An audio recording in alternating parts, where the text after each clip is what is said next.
Now we good. Now we're live everywhere across the board. Sorry about the delay, man. Again, we're back live in the studio, man.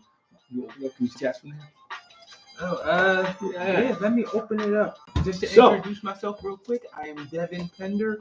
We are here to empower, inspire, and uplift the community. Also, like, share, and subscribe. Follow us, interact with us, send us messages. I'm on the Instagram daily, and I would love to hear from some of the people that listen to us. I got to do a better job getting on the daily. So I don't think I'm on any social media daily, which is probably a problem. But definitely. As we get into this, man, corporate versus culture, man. So you want to say anything before we jump into this? When you said the topic, I thought it was very interesting. I kind of understood exactly, what you meant already. When you sent that over, I'm just very excited for it. I'm ready to tackle it. We're both in the corporate or the corporate space, so I definitely. I remember how difficult it was when I had to make that transition, man. My first job in corporate America, man. And I remember I was working for an organization called Atlantic Financial, which is a financial institute obviously on Avenue. Actually, before you were born. That's how long ago. Is it still around? Nah, they gone, man. They that's a long story what happened to them. But I was working for them at the time. But I remember when you walk into a situation like that, man, it can be a shock. It can be a shock, man, because the way you dress, the way you talk, and it was my first corporate America job out of college. Before that, this summer I worked for I was working for UPS and doing some construction work, so nobody cares there. It's like a melting pot. Well, when you got to put this suit and tie on, you got to start showing up in corporate. It's different. And one of the things you quickly learn is they talk different, they act different, and the expectation is different. And when I was making a transition, I think the tolerance was different, because everybody in the financial area kind of looked the look. Everybody wore navy or black suits. If you were brown, you were kind of pushing envelope. It was always like a white shirt, and you wore, I'm not gonna say normal ties, but typically they wore solid ties. Like no patterns. Yeah, they were like solid ties. So it was kind of like uniform because it was the accounting and the financial aspect of it. And that's just typically how the dress was. You wore your wingtip shoes or those kind of shoes, man. That's how it was. So it was quite interesting when I had to make the culture shift. And slang, you wanted to use slang because most people they had no idea what you were talking about. Because a lot of times it was typically you were one of the few African Americans. So it wasn't like it was a whole lot of you. So it was definitely challenging for me, man. Luckily, my parents had prepared me for it, but I saw a lot of African Americans fail because they weren't ready. Yeah. You're gonna laugh, but back then, the MC Hammer pants, the pants was kind of the wide leg pants, and the skinny ties, the collars, the shirts were like, shiny shirts, and some people would actually wear that to work, and people were like, yo, it was kind of frowned upon, but they didn't know any better because especially, and I'm all down for HBCUs, don't get me wrong, but if you went to an HBCU and they didn't teach you that, you came in with that culture. I think like Hampton teaches you, I don't know about the rest of them, but you would come in that culture, and it was always, I would watch them struggle. I think it's very interesting when you say that, being kind of in like the finance world now, it's like in some certain aspects or certain different places, it's like a complete 180, obviously you can't wear like the whole, what do you call, like sweatpants and different things like that, you can't wear the MC Hammer pants, but they kind of became more business casual to kind of keep up with the times. But in terms of, like you said, like the slang and different things like that, like I remember my first real job at Enterprise Rent-A-Car. That's something you kind of had to get used to a little bit. There wasn't a whole lot of managers that looked like me. What I'm saying? Like you said, when you're in the finance world, it's like a whole bunch of different talk, lingo, different things like that. Whole different world. Yeah, and it definitely takes a little bit to get used to. Well, but because when you talk like that, they automatically associated you with all the stereotypes. They wouldn't say it, but they were. Frank's laughing, MC Hammer, but it was, yeah. And they didn't, they came in, they didn't have. So Frank, HU had a lot of lessons around how to dress, when I went to school. And see, Frank, I don't know which one you went to, Frank, Yeah, you which put one in was there. But yeah, but I just remember a lot of people struggling, man, coming in there dressing a certain way. And that wasn't the expectation, and I remember people actually getting called in the office and they was like, hey, we kind of got an unofficial dress code here, and I because my mom and dad, I knew better because either you wore a sport coat with slacks or whatever. That's just how I was, and it was almost kind of interesting because it was like the Caucasian brothers would wear short sleeve shirts, and he went to North Carolina AT&T, yeah, and they would wear, brothers weren't always in the short sleeve shirts. Yeah, that just wasn't our forte. So it was interesting, man, and just that adjustment. You're in meetings, and everybody's talking, and the expectations for you to talk like everybody else talk. That and it was hard, and for me it was really hard because you in this, you come from the hood, you get thrust into the situation, and you kind of figure out how to make it work. And when you're young, and correct me if I'm wrong, Frank, you may be different when you're young. In your mind, you wonder if you're selling out. Oh yeah, that always crosses the mind. Am I selling out? Because then when you get off work, you go back to your friends. You do. When you get off work, you go back to your friends. You go back to the community. Because I wasn't married. I was still living at home then. I was just transitioning to the point where I was getting married and making a move. So it was different. It was different, man. Yeah. Matter of fact, I take it back. I was married. It was new. I think your mom was carrying Chris. Yeah. So I was married. It was new, man. But it was tough, man. And then real quick, I just want to not to leave it on, just HBCUs, because I definitely in general, yeah, went to I definitely had some friends or some people I knew that showed up to interviews or showed up to work looking crazy, and like not the whole suit and everything like that. Yeah, showing up not looking the way they're supposed to, but same thing like you said, it's like when you do kind of, I don't want to say convert or like conform, but when you do join that world, you do have to do a little adjustment period. Like I remember the other day, I remember I usually don't have my hair like this is the longest it's ever been. Yeah. And the first time I wanted to put it up like this, I remember mom asked me like, you can go to work like that, or you? And I thought that was a very odd thing. Like why would I have to? Because it's a funny story. Because when I was working for All Stars, when I first got hired there, I called it number one. I had the close cut. Yeah. And so when I first got hired, I was in all these trainings and I was doing all these different things, man. And it was just interesting. It was interesting. I was doing the trainings and stuff like that. And it was funny because it's a wrestle of most of us learn how to live different world cultures and code switching. Yeah, I'm gonna get to that, Frank. Mm-hmm. So it was funny. So I got, I go through the trainings and all this stuff. So, a year later, I show up. And I had the twisties in my hair. So a white person goes, "Oh, that's what you do after you get hired." So it was funny because that's what everybody like, "Oh, that's what you did after you get hired." And it wasn't. It was just you know how the transition came. But I just remember that for some people saw that as being different. Yeah. And some people saw it as, "Oh, now you're being rebellious." I wasn't being rebellious, but that's how they portrayed it because the expectation was, when you show up, this is what you're supposed to look like. And this is nobody says it, but this is what we hired. So it was interesting, man. If I go backwards, I remember working for Atlantic Financial and transitioned to Comcast. And I remember, had all the same suits and everything, but I was like, nah, I can't do this, man. So I had started getting pink shirts and light blue shirts, and the matching socks. I was killed, man. Everybody said the black wingtips. Frank's gonna laugh, man. I had the burgundy ones, to kind of fit right in, man.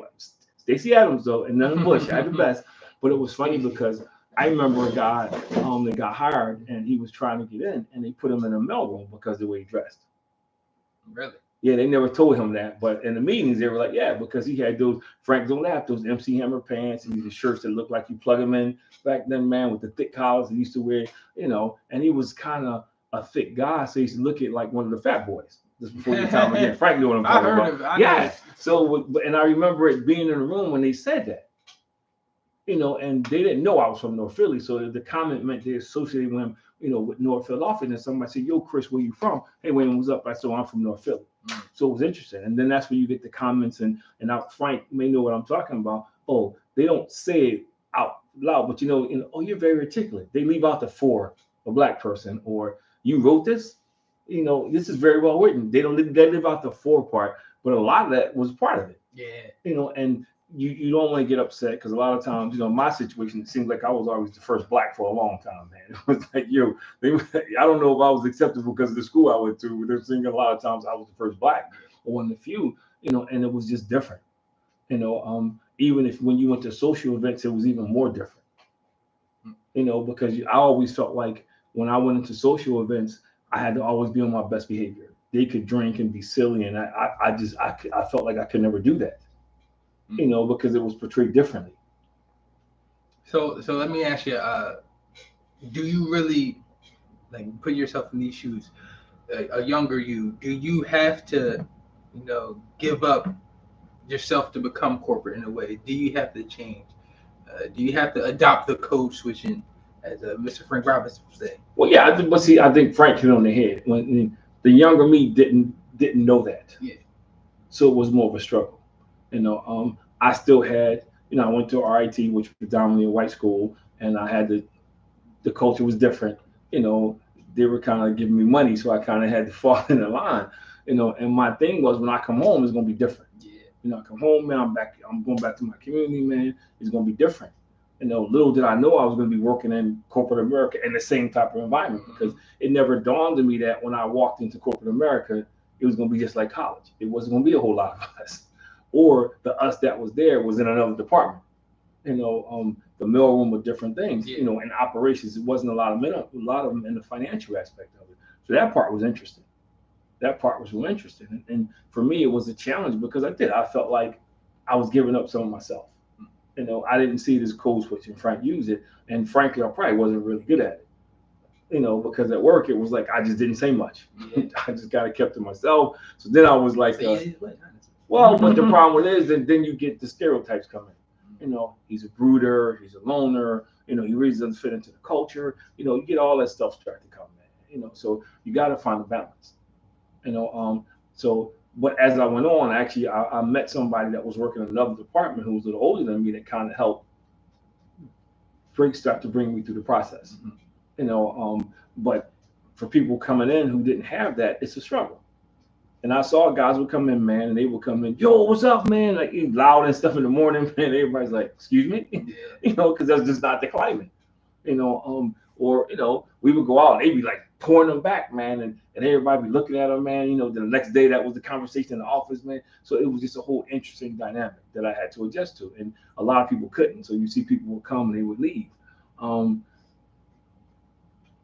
It says no, just be yourself. Don't know how to adjust to different types of people. But see, that's not always easy, Wayne. When you walk into a situation in corporate America, you're young, and you're making more money you ever made before in your life. The expectation is a little different, and if nobody's telling you, and you try to fit in. I think it's natural for people that walk into a new environment.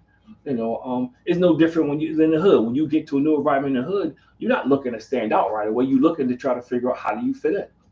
Whether you're going to high school, whether it's junior high school, and it was the same in corporate America. The difference was, the rules were a little different. Most people who I encountered, same way in college, same way in corporate America, didn't have a whole lot of interaction with African Americans. So they learned about us from TV. Their parents may have told them some stuff, man, or it wasn't no social media back then. So, so it wasn't social media, but works, honestly. The news, they learned through the news and different things, man. So like a lot of times, especially when you're the first, one of the first, you're different. You're different than they imagine. And so everybody's watching. Because you may determine if anybody's getting in here. So you do feel the pressure. And if you're not equipped for it, not equipped, if you don't have people guiding through the process, it can be tough, man, because you at work for 8 hours. You at work for 8 hours. And I think, when they go to lunch, they invite you to lunch, so that kind of, the culture is a little different. I remember that's why I learned how to eat my pizza with a fork. Frank and Wayne probably gonna laugh. I actually used to eat pizza with a fork, because I did not want to, get all over my shirt. Man. Yeah. If I was somewhere, man, I don't care how good it looked, I was not ordering fried chicken. I was not getting the fried chicken, man. It was like, man, no matter how bad I wanted it, everybody be getting the chicken. Yo, the chicken is the best thing here. I wasn't doing it. I wasn't doing it, man. And I should take my fork, stick it in my chicken. I would cut the little end off and stuff like that, man. And Wayne is laughing, but it was. That's what I was like. I used to want the fried chicken so bad, but I'm not going to do it because I know that was a stereotype that was attached, to the culture. When it came down to music, the discussion would be about music, and I wasn't a real rap connoisseur, but there was certain rap music I liked. But the assumption was that that I was, Listen to the typical. yeah. I think in a way, to kind of reach the professional pinnacle, you may have to, give up some things, mainly like negative things, like going in. Some people, like for instance, he said, just be yourself. For some people, being themselves, cursing all the time and doing different things like that. But let me tell you about being myself. That can get you in trouble. Again, this is before you were born. I used to be a huge Malcolm X and Martin Luther King fan. I mean, I was like, and Malcolm X was my dude. And I used to get grief. You're a Christian? No, the reason why I like Malcolm X and Martin Luther King because they willing to die for what they believed in. And I thought that was like, that was to me was the epitome of sacrifice. Yeah. When you willing to die for what you believe in. So I had the Malcolm X hat. I had Malcolm X hoodies. I think you caught the tail end of it. Yeah, I had his book, man, and and it was funny. That's who I was. So during the week, I'm this suit and tie guy. But when you're in finance or accounting, you had to come in on the weekends, like when it was closing. So on the weekends, keep in mind the same guard is sitting down that I pass every day in my suit and tie. Man, I show up with my Malcolm X hat and stuff on, man. Excuse me, sir. Or you here to see somebody? You have like, dude, it's me. Yeah. So it's funny, like even the clothing is different. Yeah. And it was funny because they would show up with "Kiss Me, I'm Irish," Italian Mafia, all this stuff. Then I show up with a shirt, that says something about I'm black and I'm proud or something. It was called The Problem. They show up with, with all this Nazi stuff on their shirts and everything because they think that stuff is funny, man. And all this crazy paraphernalia, man. And, I had folks show up to work with the Confederate flag, all kind of stuff. The minute I show up with an X, it was like, yo, so it is when you're young and it becomes a challenge because you don't know how to adjust. And Frank said something he was cool. They taught him, how to dress. I didn't learn that in school. I went to Rochester RIT. We didn't get into dress. They talked a little bit about it, but I think the assumption there was like, hey, and for them, it was a difference, because I would see them coming in shirts not ironed, man, and me, I iron my t-shirts, so I was not going to work with everything. Yeah, I sure do, but they were, and it was acceptable, and I used to always say to myself, like, yo, if we into appearance, how is that acceptable? But then again, it goes back to culture. We had to be twice as good to be in a culture, and not the goal wasn't just to survive. The goal was try to be the best version, or be the best you can be to compete because it is a competition.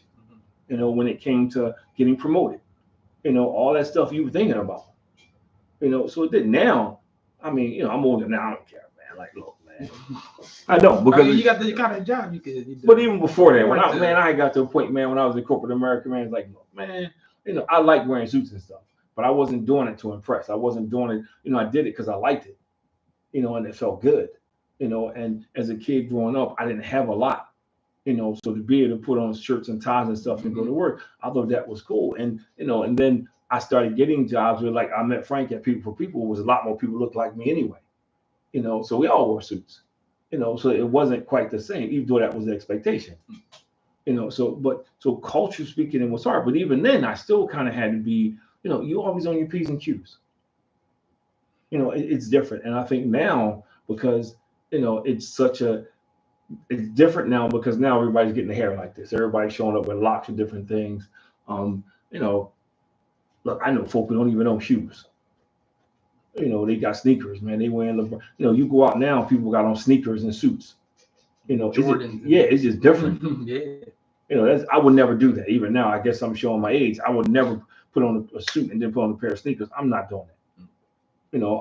I don't criticize it. So if you watch it, I'm not criticizing you. But to me, that's just not doing it. That's either get dressed up or don't get dressed up. I think I think there's like confusion. You got on sneakers on the bottom, and it's funny because I call it a Zoom outfit.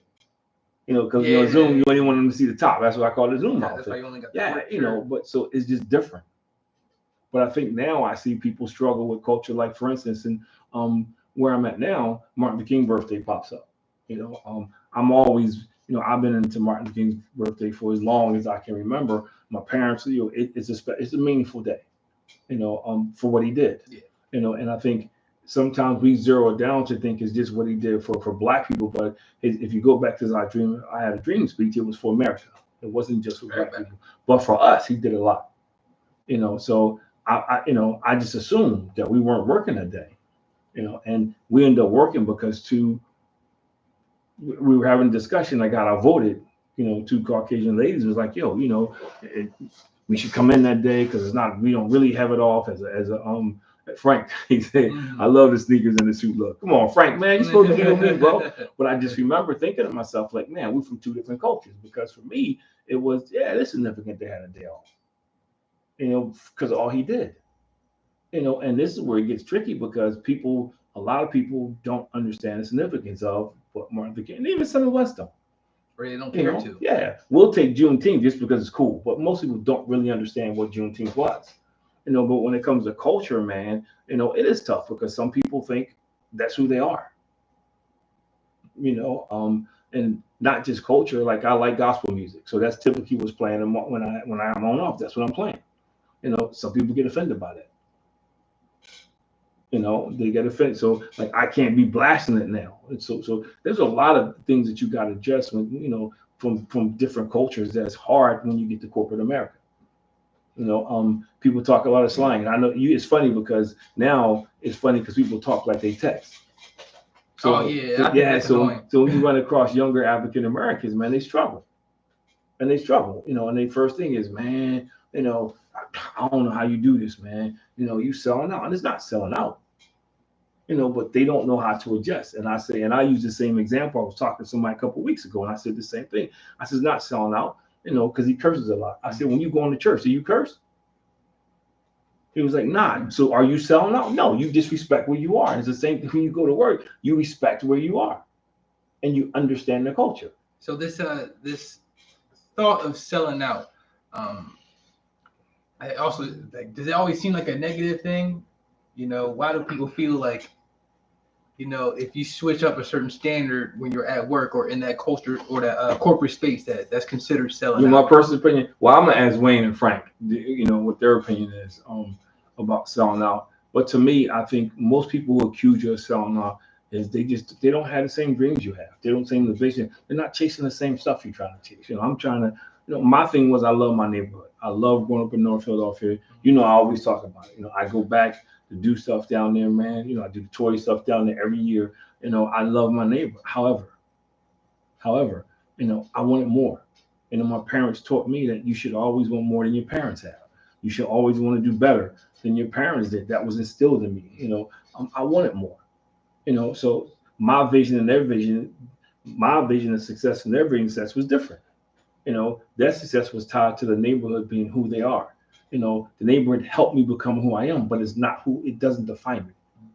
You know, there's some people who will never leave that neighborhood, and that's okay. I'm not saying anything. You know, me, I wanted more. You know, so I think those are the things that I think when people start saying it is like, um, some people said I sold out because of the school I chose. You know, that's all right. You know, they gave me the most money. You And know, you got to do that. and my parents wasn't like my parents gonna write me a check to go to school. You know, but people say, oh man, you should have went there. You should have went there. And so you know, people will always have it. But most people accuse that they weren't going anywhere anyway. So they can say They that. just want to throw their Yeah, 2 cents in you just know, because. yeah. I remember guys, man, you the best dressed guy, and you going all the time, man. You know, people see you, man. You fronting, man. Or wasn't fronting, but oh man, you know, you putting on an act, man, because you know you dress like you the man in charge. No, I dress like I'm going to a job where everybody got a suit on. I'm not supposed to do less than everybody else doing. I was taught just like I taught you. My father always told me, aim for perfection, because if you miss perfection, you fall on excellence. But if you aim for excellence and you miss, you fall on mediocrity. And I never forgot that. So to me was I wasn't going to go on there half behind with my suits. And you know I'm about my suits. Yeah. You know, I keep them in the bag in the closet and everything, man. They ready to go. So I just think people say selling out when they just don't see what you see, or they think you're supposed to stay like them. You know, but my question would be if somebody was to say, like even now, what's your definition of success? Wayne said trying to get things in your Life of being different from others is not selling out. I was told that by one of my sons. See, it's funny, Wayne, because it's still around. It's still around. It's still, you would think after all we've been through, it's still prevalent today that we say that to each other. However, you don't hear other ethnic groups say that. They're go-getters. You know what I mean? They're hustlers, man. They make stuff happen. We always call it selling out. It's just like we have a word for if I was to hire Frank, it's nepotism. Yeah. But every other race hires all. And I'm not saying somebody unqualified. So it's just funny how we do. Then again, it comes back to culture, because we're in that culture where that's how we think. We're not raised in our culture to if you make it to lift other people up, bring people with you. We're not. If you meet people like that, it's ironic because Frank is on, but that's the kind of dude Frank is. From the day we met. I've known Wayne since high school, man, and Wayne has always been a good dude, but it's rare because for every Frank and Wayne, it's like 1,000 other people who are different, man, who like crabs in the barrel. So I think that whole culture thing is real. The culture struggle is real because I see it. I've seen it at every job I had where people came in and they struggle, because either the way they talk, the way they thought. Some of them struggle with structure. Because you're somewhere now where there's a lot of structure, and they haven't had it before. They come from college where they had classes all over the schedule, they do all this stuff, and you can do whatever you want. And now you got to be to work at 9 o'clock, or you got to be at work at a certain time. And you have meetings that you have to attend. You got to be able to take notes and be articulate, and kind of regurgitate stuff to people. People struggle with that because they're not prepared for it. So that makes it real interesting, man, when you get into those positions. So culture is huge. And then when you hear again, just because I'm curious and I saw the term, when you hear code switching, what does that mean to you, and do you perceive that as a negative or a positive?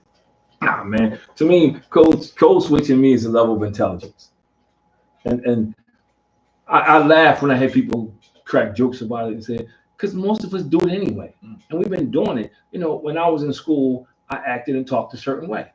I wasn't going to be sitting at my dinner table with my parents doing that because they would knock me into next week. There's no way I would be sitting at the table with my parents and, talking like. So you could code switch with your family members also as well. We weren't allowed this. We weren't allowed this. I couldn't say but to my father because that was talking back.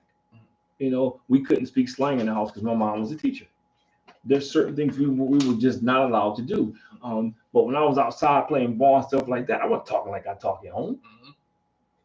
And then I went to school, I had a whole nother language because you're trying to figure out how you still want to be cool to your friends. At the same time, you better not be disrespectful because your parents going to kill you. So it's a whole nother thing. So we've been doing it most of our lives, man. We just never had a label on it until recently. And we've been doing it. But like specifically in terms of the corporate world, do you think code switching is a necessary thing? Yeah, it does. Because I think it's important because is your ability to adapt. Let's not say code switching, to adapt to the room if you're trying to be successful is huge. For instance, I do public speaking. I gotta read the room. I have to read the room and try to figure what my audience is and have to tell what I'm saying to that audience. When I'm working with middle school kids, I'm speaking a language. When I go into the high school, I'm talking something totally different. When I do PD day with teachers, it's a whole different language. It's the same stuff, but I got to change it because if I'm saying something they're not getting to understand it, I'm wasting my time. If I'm talking to a church group, I can speak a certain way. If I'm talking to a group of men, I can speak a certain way. If I'm talking to couples, I kind of got to switch it up. When I'm with men, I can maybe crack a joke, a wife joke or something like that. I'm not going to do that when I'm in a room with couples because if any guy laugh at his wife going nail him. Yeah. So you have to be, so you do code switch. When I'm talking to my staff in the office, I'm having a conversation with them. We laugh and joke and talk a certain way. But when we're in schools, in front of the kids, it's different. So I am code switching. If I'm in a meeting, at work or something, I'm talking one way. When I'm running my meetings at FamCom, I run them a different way. So, you code switching. Like I wouldn't like joke around with a customer the same way I would joke around with like a coworker kind of thing, you know. For instance, when I go into the bank, right? I ain't walking to the bank, man. Yo, what's up? We have a familiarity, but we're not friends. I'm not dapping up the guy behind the counter, man. With our little 2-minute handshake. No, I'm not doing that. Hey, what's up? We nod, and we have a conversation. So I'm different. So I think we've been doing it. We just attach a name to it. We make it like it's a bad thing. You learn to switch. For instance, if you get pulled over by a cop, you ain't gonna talk to him the same way you talk to your boys. No. Yeah. So I'm just saying. So we've been code switching. When you go on a job interview, you're not going and talking like you would have a conversation with somebody else. You say the things that need to be said. There's a certain tone you use. It's the way you speak, the way you sit. All that stuff matters. Now when you get hired, you can stroll in there the first day if you want to, but until you get hired, like you ain't strolling into the interview. And that so those things do matter. Stuff you wear. Like if I'm walking to corporate America, I love to see above average black men. But I also know if I'm going somewhere speaking to a bunch of Caucasian people, maybe wearing this hoodie is not a good idea. Because I'm trying to build a relate. Yeah, but when you're trying to address an audience, you got to break the ice first. So there's different things. So I think you do. You learn. Now, this is kind of from like the corporate side of things. Do you think they have made strides in trying to meet people in the middle in a way so they don't have to try to give up too much of themselves? You know what I mean? I think we've regressed. I think corporate America has regressed because really, yeah, because I think there's so many people looking for jobs now.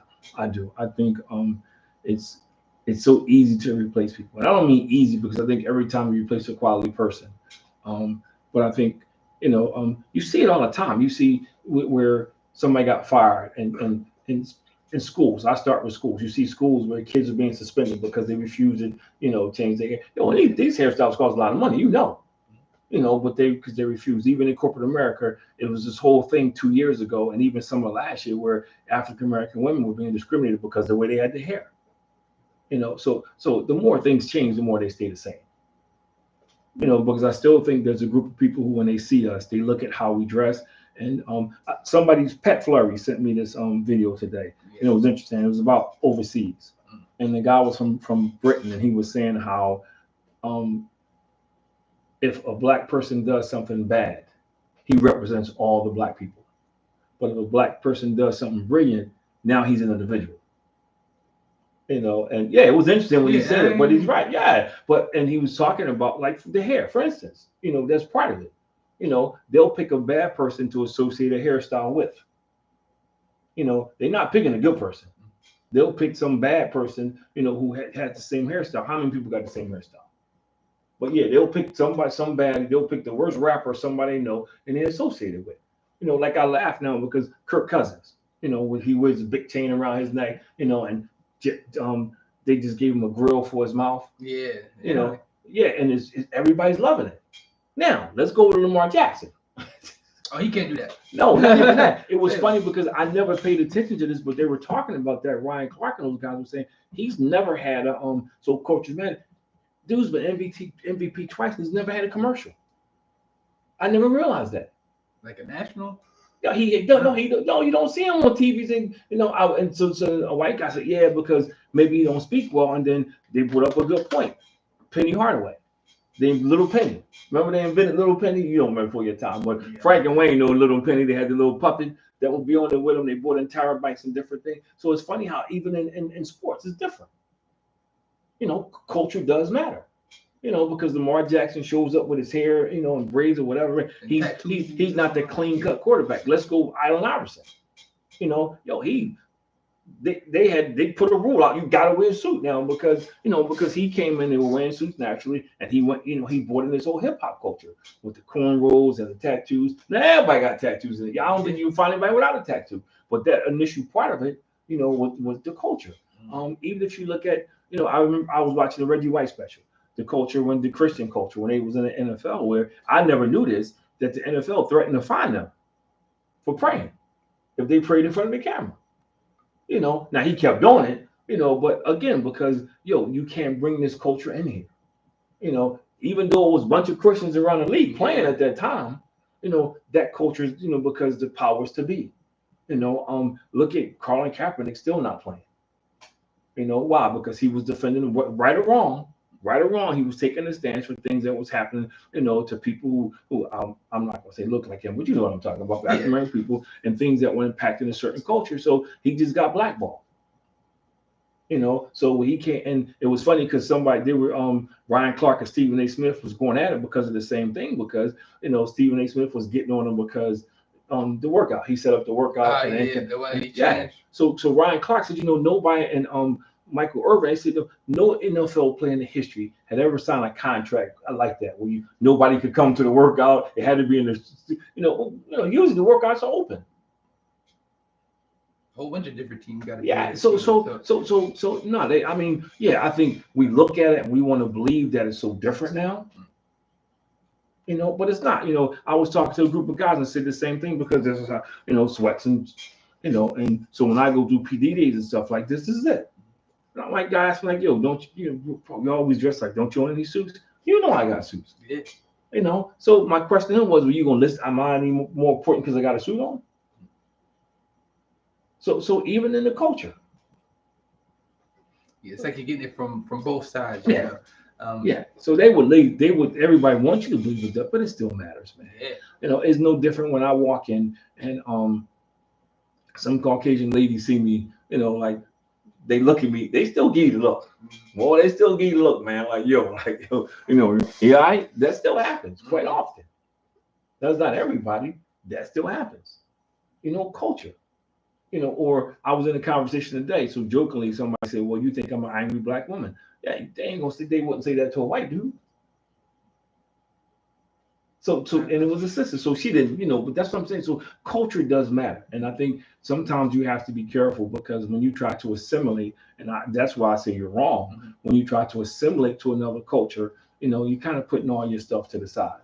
But I think you do learn to adapt. This is not the place to use certain words. This is not the place to have certain discussions.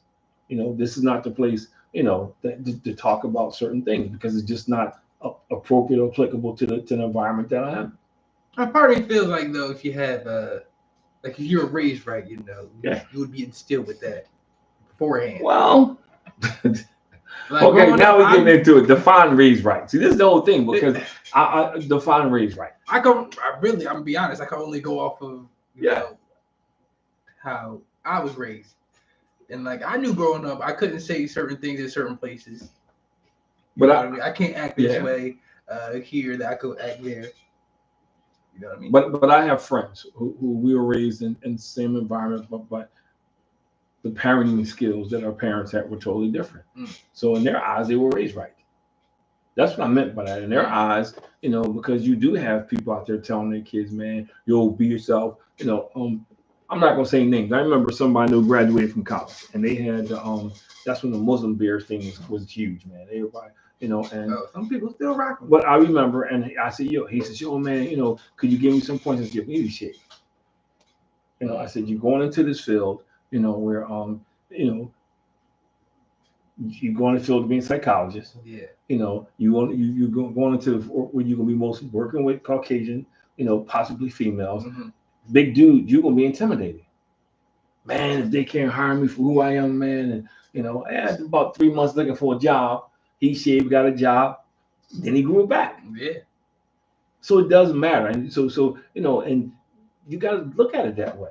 Yeah, maybe eventually, but if you're trying to feed a family, you're trying to start your future, you got to consider that. Now, do you think, after this long conversation we had, do you think it's even like beneficial, for black culture to even go corporate? Yeah, I think that's why so many companies struggle with, like, so many DEI came out, and it was the greatest thing for so many people. They never did think about it. They just held meetings, and they held meetings because the people running those meetings for a lot of those companies, like I said, when I was at All Stars, they didn't have a clue what that meant. They were trying to do it, but they were just more about having the meetings, and they were actually doing something because they didn't understand the culture. Just like when you hear people say, even in church, our culture, When Trayvon Martin got killed, hoodies is a big part of our culture, and I would have the discussion with people, and my comeback was, hoodies are number one clothing item sold on the college campus. Yeah, everyone wears them now. But my point is, so you can only wear it when you're in college. So when you walking across the campus, if you see somebody in a hoodie, are you thinking the same thoughts? No. But you can kill an innocent teenager walking down the street because he had a hoodie on his hands and his pockets. So culture, yeah. And I think there's some bright people out there, man, who don't look like a typical person in a typical field, who I think a lot of times, companies miss. Yeah. They miss because they get so caught up in not trying to understand the culture. There's a difference for showing up, with your hair braided and locks, and you got a dashiki on, man, and you got a fist and you walk around, there's a difference. But somebody shows up with their hair and locks or whatever, and they show up, man, and they can do the job. There's a distinct difference. But if I'm so caught up in what somebody looks like because of what I think I know about a culture, there's always going to be a problem. That's interesting. After hearing all this, part of me is just like, I don't want to ever deter someone from doing something that they, if you wanted to go corporate, that's cool, do your thing. No, I'm in the corporate world right now, but for all this, does it seem like to give up yourself? It almost seems like, it's more beneficial to. But you're not giving up yourself. Entrepreneurship. I think that's, but see, okay, even entrepreneurship, you got to deal with clients, and you still got to deal with it. I can't walk into a room trying to sell my services. Yo, what up, y'all? No, I can't do that. I'm just saying, I can't do that. When I'm in a room and I'm talking about something, like I'm trying to sell my company, and as my dad would say, I got two bad habits: eating and living indoors. I have to conduct myself a certain way. I'm not giving up myself. There's a professionalism that goes along with it. When I'm with y'all, we laugh and joke. Like we're on vacation. We have a ball, that. We laugh, we joke, silly, we do. But we're not going to be sitting up in the middle of Ruth Chris Steakhouse doing that. That's not giving up yourself, man. It's understanding where you are. I'm a certain way with my wife. And, we laugh and joke. We have fun. But there's certain things when we go, we ain't going to be up in the middle of church doing that. So it's not giving up yourself. It's just we turn it into that.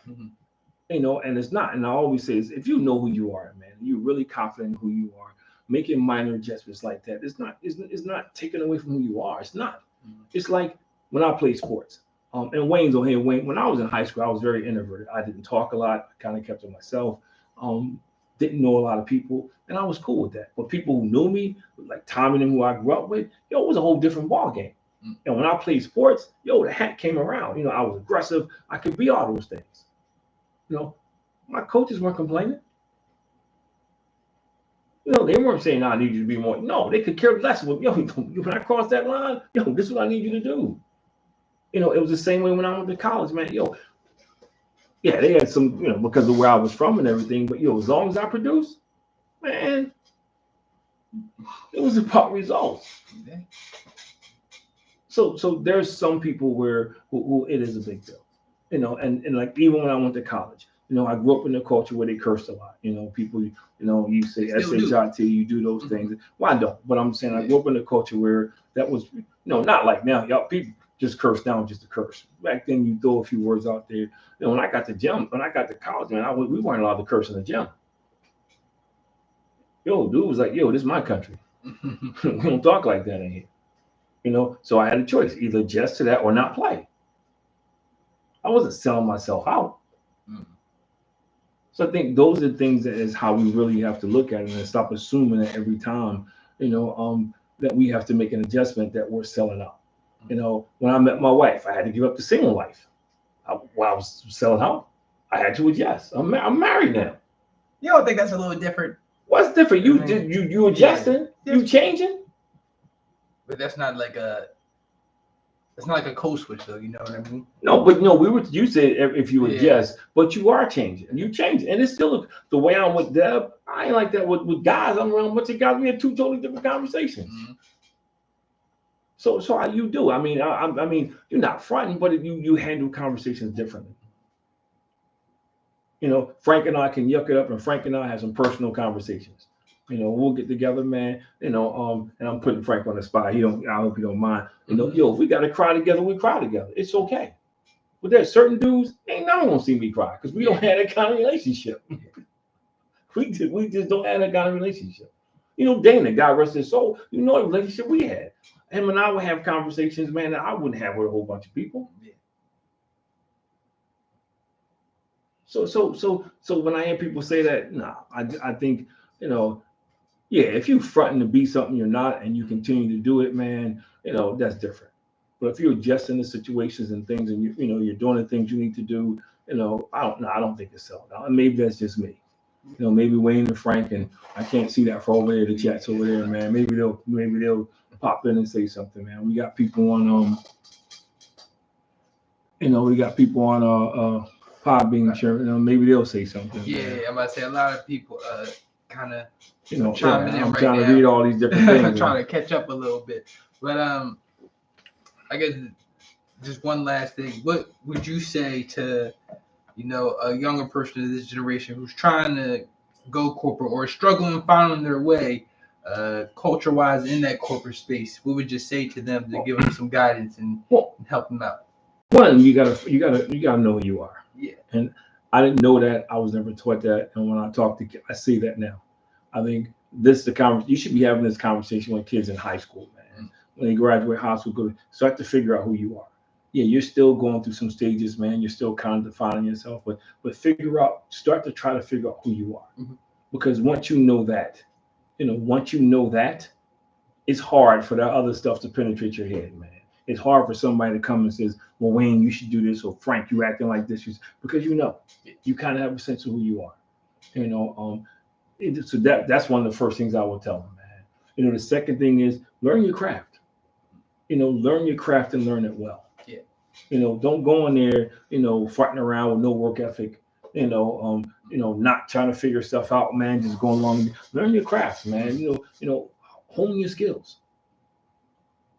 Be good at what you do, regardless of what it is. What Martin Luther King say, man, you'll be the best. If it falls your lot in life, be the best street sweeper you can be. Have that attitude. Because if you're producing, it's kind of hard for people to, it's hard for people to get. I'm not saying it's impossible, but if you're producing, it's hard for people to get rid of you. If you're producing and doing your job and making them money and you're an asset to the organization, it's a little hard for people to come out and say, hey, but if you're not doing anything, it's different. I will say this. I feel like one thing that kind of definitely did help me adjust is even though like in some spaces you may not find many people that look like you, but when you do find someone that looks like you that's a little older, I feel like that was one thing that kind of helped me adjust as well too. So you kind of see how they move through the day, kind of pick some things from them that you could take in your own life when you're adjusting to that corporate space. I feel like that's something that helps me as well. Well, and the other two things I would say is one, and I've been telling you guys this for as long as you can hear it. Is whenever you walk into a space, walk into it like you own it. Yeah. And you've been hearing me say that forever. Walk into it with I never knew that. It's something I learned. Walk into it with the confidence like you earned it. Head up, look people in the eye, man, firm handshake, walk like you earned it. I mean, like you own the joint. That's how you got to come in because people see confidence. They see confidence just like they'll look at you and they'll see a weakness. And the other thing I tell people, man, when I was younger, I would walk into a room and I would wonder if I belong there. Now I walk into a room, do they belong in here with me? It's a whole I think the thing's totally different now. When I walk in there, man, do they belong here with me? It's a whole 180. It's totally different, but you gotta have it. That's why I said learn your craft. Walk with the confidence of who you are. And it is a big difference when you walk in there and you're like, man, do I belong versus like, do they belong here with me? Mm-hmm. When you sit down at the table, you got to know in your mind, you belong at that table. I don't care if they got Harvard. I don't care if they got Yale, University of Pennsylvania. If you know your craft, you belong at the table. You may not have all the answers, but you earn the right to be at the table. You know your stuff to be at the table. You got to know that. And I think too many times we going, well, no. I don't walk into meetings anymore wondering if I belong or wondering why people think, I know I belong. And I know I have something to offer. I may not be the smartest guy in the room, but guess what? Nobody going to outwork me in that room. And that's my philosophy. Ain't nobody going to outwork me. And that was the same philosophy I had when I was playing sports. You may be more talented, but you're not going to work me. And that's we gotta have it at it. And that's what I would tell young people, man. Yo, you gotta go in there, man, like yo, like your house is burning down. You need a paycheck to get the fire to put the fire out.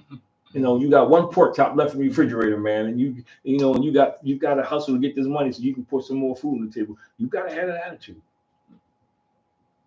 The hustler mentality. Yeah, you got to, I like to say grinding, man. And if you look and define grinding, when you grinding, man, that's grind. When you teeth grind together, whatever, that's hard work.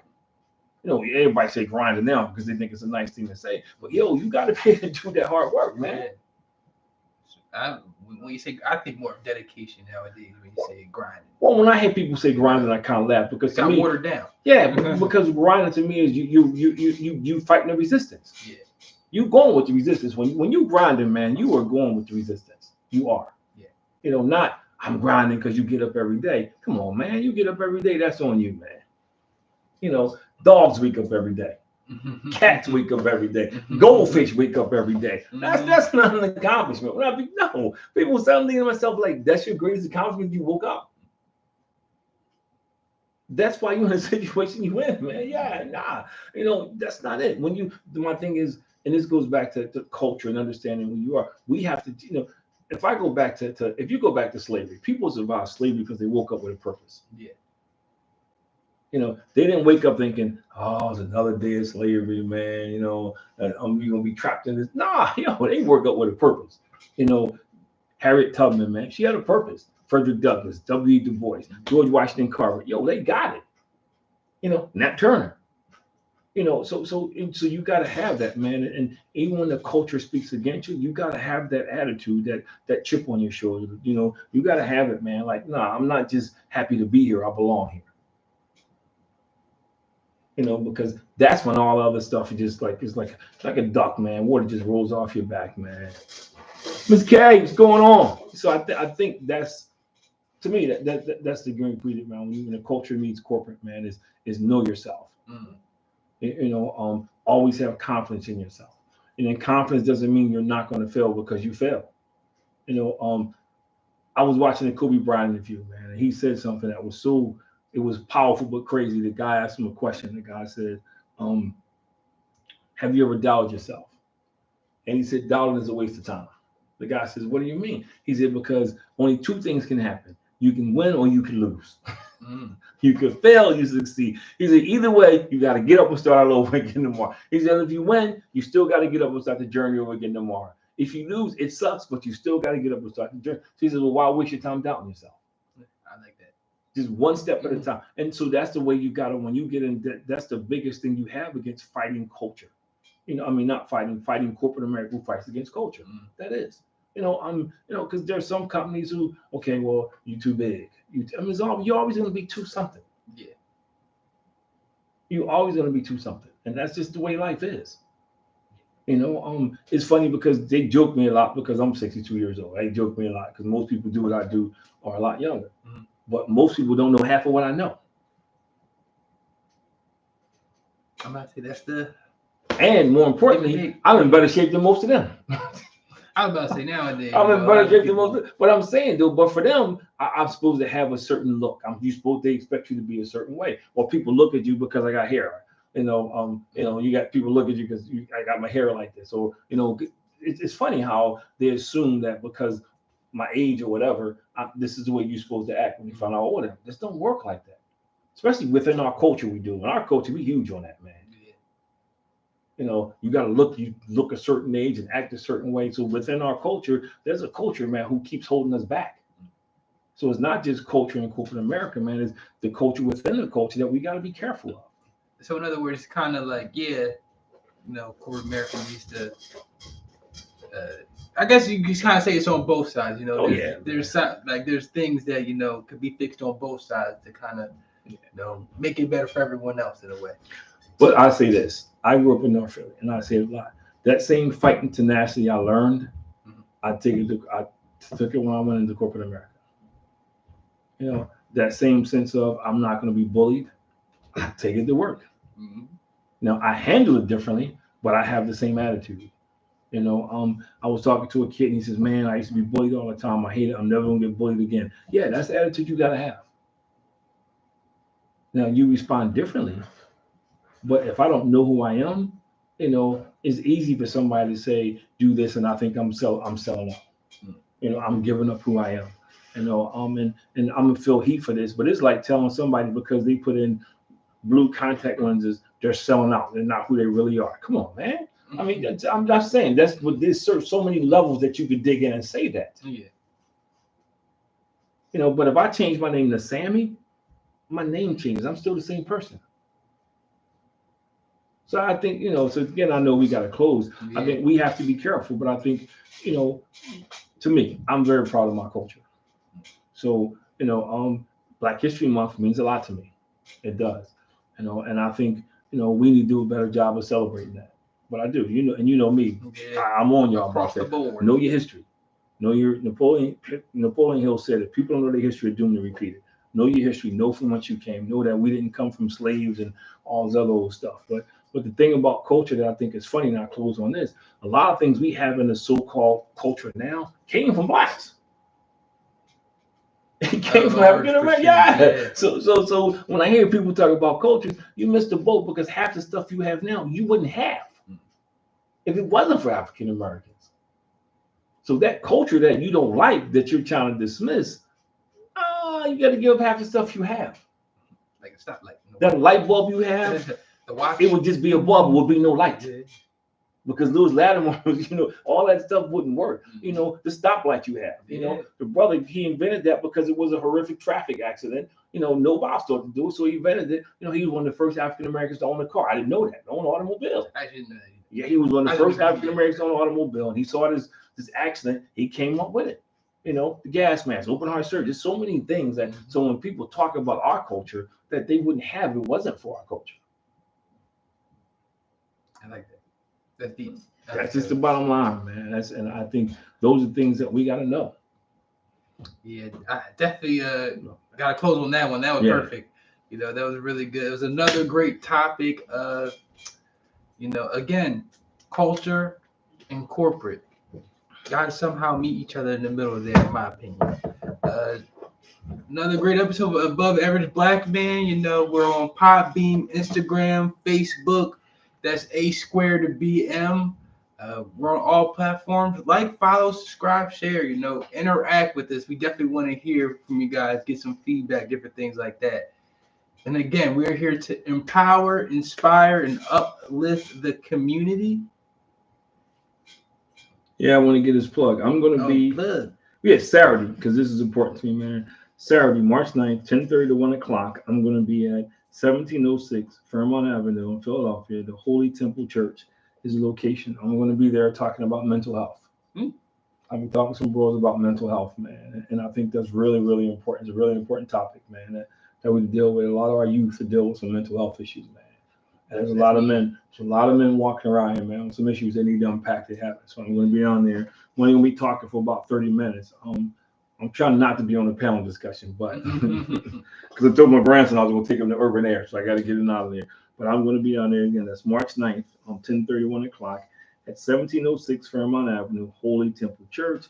If you hit me up, I can give it to you again. I can even send you the flyer. The flyer is posted on my page. But definitely come through and check us out. It's called Men's Health and Wellness Assembly. Again, March 9th, 10:30 to 1 o'clock, 1706 Fairmont Avenue, Holy Temple Church. It's going to be a good time, man. I want to see you brothers down there. Free meal, resources, and a panel discussion. Again, I'm trying to avoid that panel discussion. But it's on my page, and I'm going to send it out. Frank, I got you. Soon I'll send this to you, and we'll be good to go, man. Another great episode of Above Average Black Man. Chris, get well. Hope to have you back next week. Looking forward to next week's show, man. I think we're going to have another good one. Yeah. This was a good one. So I want to thank, Ms. K. It's been a minute. Got to make sure I see you. But thank you to my man Wayne. I got Frank and it's a bunch of people on Podbean. And because of my glasses, I got to get a little closer, but I don't want to get close to the other camera. So you guys on Podbean, I want to say thank you, man. You guys on YouTube, I want to say thank you. And you guys on Instagram. Hey, thank you. We know you see this later. Yeah, you can also catch us on iHeartRadio. You can catch us on Spotify. Spotify. All our shows on iHeartRadio and Spotify, so you can go back, listen to past shows. So you got multiple avenues. But again, I want to say thank you guys. We appreciate you guys, and see you next week. Same time, same bat channel, man. Appreciate you guys. Peace.